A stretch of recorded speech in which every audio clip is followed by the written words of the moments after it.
ఒక బస్సు హుస్నాబాద్ నుంచి ఆలేరు జనగాం పోతున్నది. నడిమిట్ల స్టేజులు వస్తున్నాయి పోతున్నాయి, జనాలు ఎక్కుతున్నారు దిగుతున్నారు. అంతే ఒక్కసారే బస్సుల అలజడి.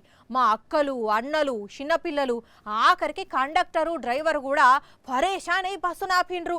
అంతే. అట్లని ఏమన్నా జరిగిందా అంటే ఏం లేదు. కానీ ఇంతల్నే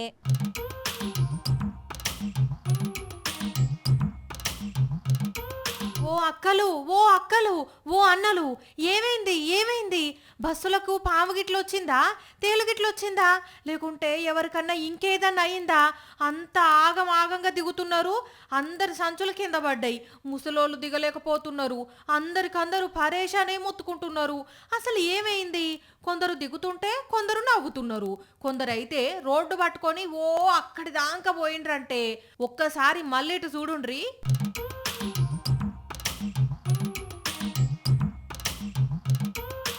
ఓష్ని, ఇదెక్కడి సక్కదనం?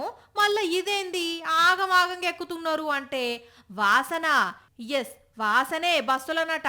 గబ్బు గబ్బు వాసన లేచిందట. ముక్కులు పగిలిపోయి తిన్న అన్నం మొత్తం నోట్లకొచ్చి వకారం వచ్చినట్టు అయితుంటే తట్టుకోలేక భయపడి దిగిండ్రు. మళ్ళా వాసన పోయేసరికి ఇట్లెక్కిండ్రు. అయినా బస్సుల వాసన వచ్చుడేంది? డ్రైవరు కండక్టర్కు కూడా ముక్కు పగిలిపోయే వాసన ఎందుకు వచ్చింది అంటే ఇక ఈడో మోతవరి సంచి పట్టుకొని పోతున్నాడు చూడండి. ఈ తీస్మార్ ఖాన్ దగ్గర సంచిలా ఏదో కెమికల్ డబ్బు ఉన్నదట. మరి బస్సు ఎక్కంగానే ఎట్లా లీక్ అయిందో గాని ఒక్కసారిగా బస్సు అంతా ఇసురుకుంటే ఇదేదో గ్యాసే. బస్సుల లీక్ అయితే పేల్తదని లబ్బలబ్బ మొత్తుకుంటా దిగితే ఇంత పని అయింది.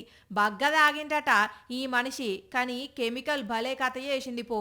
ఇక ఇదంతా ఒక ఎత్తు అయితే ఇదే బస్సులో ఇంకోటి చూసిండ్రా, 100కు 99% వరకు మా అక్కలే ఉన్నారు. ఆ 1%లోనే జెంట్స్ ఉన్నారు. Free bus effect.